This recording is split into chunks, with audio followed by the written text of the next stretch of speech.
Bem, gente, então vamos à segunda parte do estudo do tempo, tendo por base a escala do profeta Daniel, da estátua, onde cada metal representou um tempo de 2000 anos.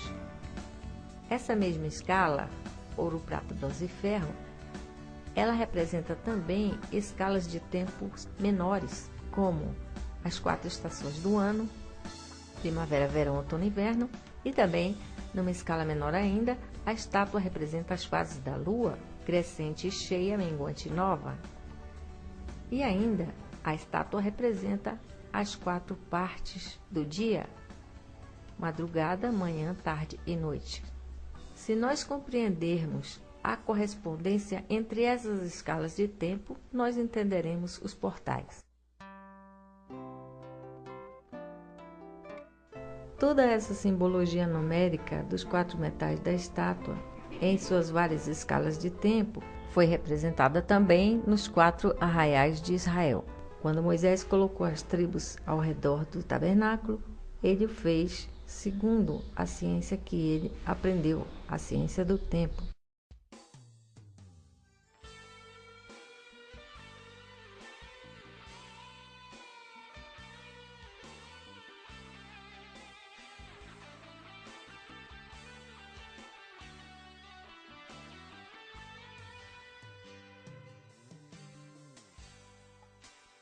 A Bíblia diz que o Senhor passava pelo jardim na viração do dia. O que é viração?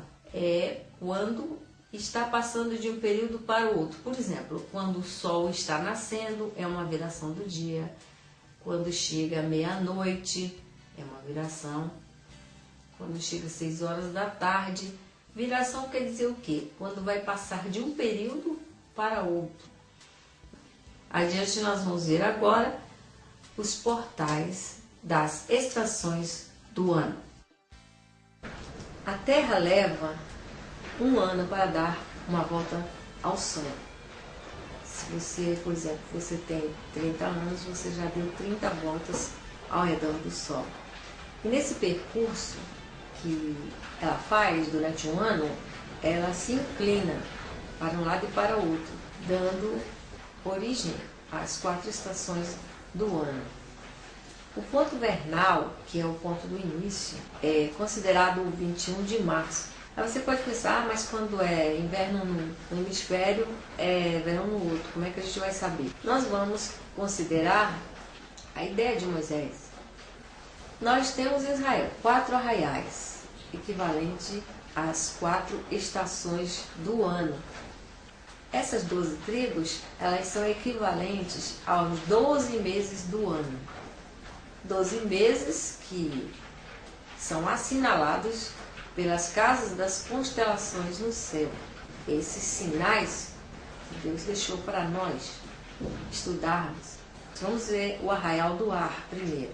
Áries, cordeiro, o guerreiro, tribo de Judá. Touro seria Simeão com as lideranças. Os chifres simbolizam poder. Gêmeos, Zebulon e Isacar. E daí por diante vocês podem ver o simbolismo de cada constelação associada à tribo de Israel nas bênçãos de Moisés.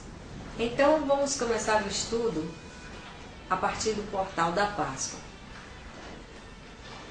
A Páscoa, a primeira Páscoa, a palavra Páscoa quer dizer passagem, foi a tirada de Israel do Egito. Moisés tirou Israel do Egito naquele momento exato do portal.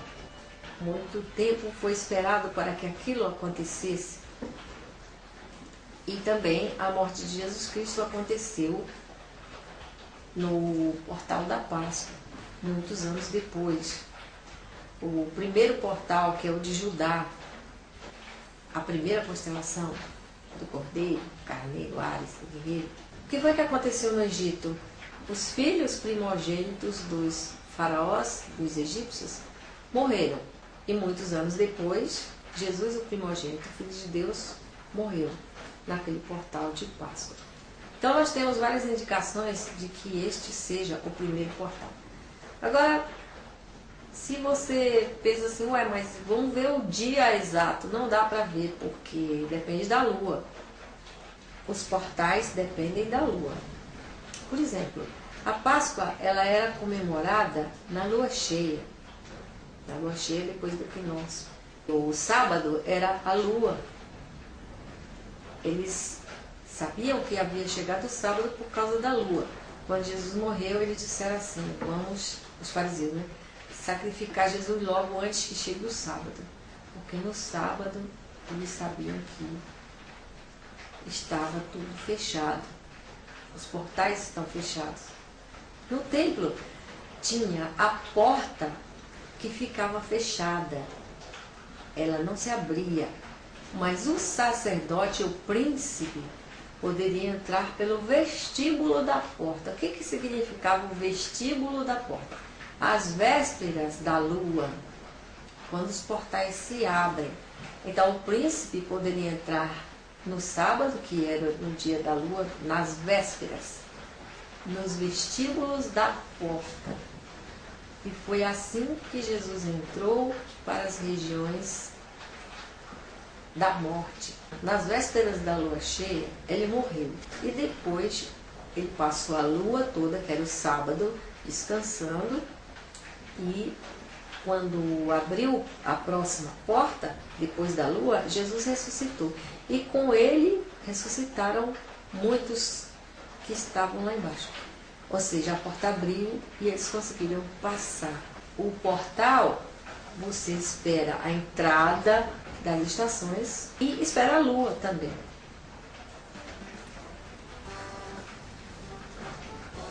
Então vamos passar para o final da Páscoa, o final da estação do ar. Por que que a constelação de Gêmeos ficaria no final da primavera? Porque quando acaba a primavera é hora de subir. Então está lá a constelação de Gêmeos indicando o portal. Gêmeos, Zebulon e Zacar, as asas da grande águia, por onde nós iríamos passar. Se você observar o desenho da constelação de Gêmeos, você vai ver que são duas pessoas de mão dada e parece um pi. Quem entende de matemática vai saber o que eu estou falando. Mas nós temos esse estudo da matemática num dos vídeos do Mutar, está escrito matemática. Você pode acessar e estudar mais alguma coisa sobre o sábado e os vestíbulos que tem para pessoas, os príncipes. O que é um príncipe? O príncipe é o que vai interceder por um grupo, ele é um representante, né? Por exemplo, se você está orando por uma comunidade, você é um príncipe. Você está orando pela sua família, você é o representante da sua família. Ele é um príncipe.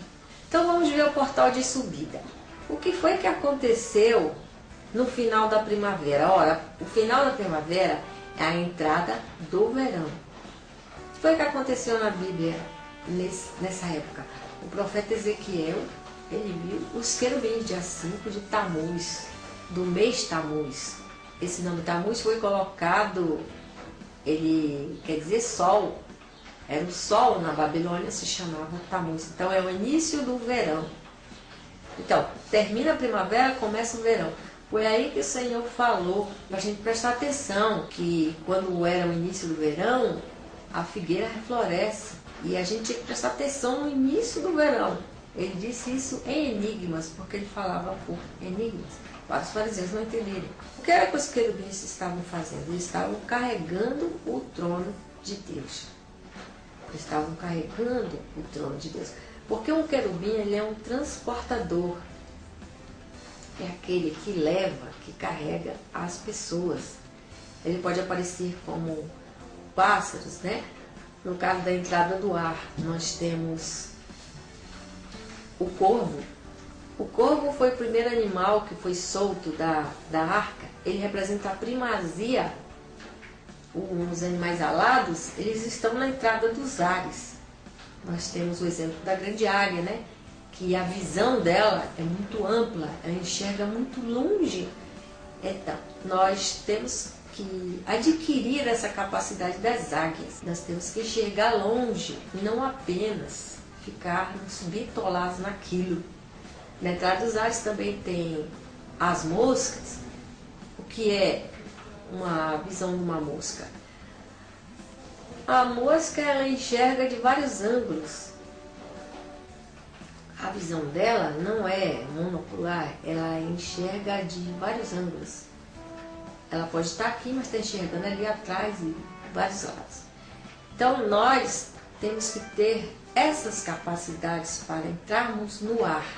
Nós temos que ver as coisas de vários ângulos, vários pontos de vista. Mas voltando ao assunto dos portais. O profeta Ezequiel viu os querubins no dia 5 de Tammuz. Então ali começa o verão, é a entrada do verão. O próximo portal que tem é o portal da estação. Passando o verão, começa o outono. O outono, Israel comemorava com a festa dos tabernáculos. Eles juntavam galhos de árvores e comiam frutas. O que era esse sinal para nós? Porque eles estavam mostrando que nós estamos entrando numa dimensão racional, dimensão terra, dimensão racional. O profeta Daniel comia bastante vegetais para acessar o arcanjo Gabriel, que é da área racional. Inclusive tinha os jardins suspensos de Babilônia, que eu acredito que foi ideia do profeta Daniel. Então, quando esse portal da entrada do outono, ele dá acesso à região de Dan, é o céu de Dan. O céu de Dan é o quê? São árvores, uma grande floresta. Eu acredito que seja o Jardim do Éden, lá onde as plantas são vivas, as cores são muito vivas e cintilantes. Ali é o céu de Dan. Então, Israel comemorava dessa maneira, com a festa dos tabernáculos, para mostrar a entrada do céu de Dan. E depois do outono, nós chegamos ao inverno. O portal das águas, o que acontece no mundo de hoje? É comemorado o Natal e o Ano Novo. No portal das águas, as pessoas ficam muito sentimentais. A estação das águas, ele tem 3 períodos diferentes. Tem o período do Natal, que as pessoas estão super sentimentais, né? Que é a entrada lá de Babilônia, tudo, sentimento. Depois vem Gileade, que o pessoal lá na Bahia comemora a lavagem das escadarias, a lavagem das ruas. Eles saem com o pessoal da cultura africanos, eles saem com perfumes, flores para jogar nas ruas. Eles dizem que é o dia de Oxalá. Aí você fala assim, mas Oxalá é da macumba. Nós temos palavras parecidas. No árabe, por exemplo, Jesus quer dizer Isha, Ixalá. No africano, Oxalá. Então, nesse portal de Gileade, o que acontece? Nós entramos no céu das águas. É onde tem o rio da vida. Aquelas gotinhas, cada gotinha tem vida. Elas falam com você. Aquele rio da vida é uma coisa muito linda. Uma cachoeira, um rio muito lindo que sai do trono de Deus. Então, essa é a época de Gileade, que é o 2º mês da estação das águas. Depois a gente cai no carnaval. O que acontece no carnaval? O carnaval, lá em Israel, eles faziam a festa do Purim. A história é a seguinte: existia um homem que queria matar todos os judeus num dia só. Então ele foi até o rei e combinou, dia tal, todo mundo vai matar todos os judeus naquele dia. É no livro de Esther que está essa história. E então, a Esther conseguiu com o rei que o povo pudesse se defender. Então, a coisa virou. Em vez dos judeus serem mortos, eles conseguiram matar todos os que vieram para matá-los. Aí começou a se comemorar o 13 de Adar, que é a festa do Purim, que equivale ao nosso carnaval aqui. Equivale ao nosso carnaval. Mas o que acontece no mundo, no outro mundo, durante o carnaval? É a época dos animais do campo. Nabucodonosor, que é o rei figura da dimensão das águas, ele é um grande líder dos vampiros, dos lobisomens. Então, a Bíblia diz que para Nabucodonosor foi dada a liderança também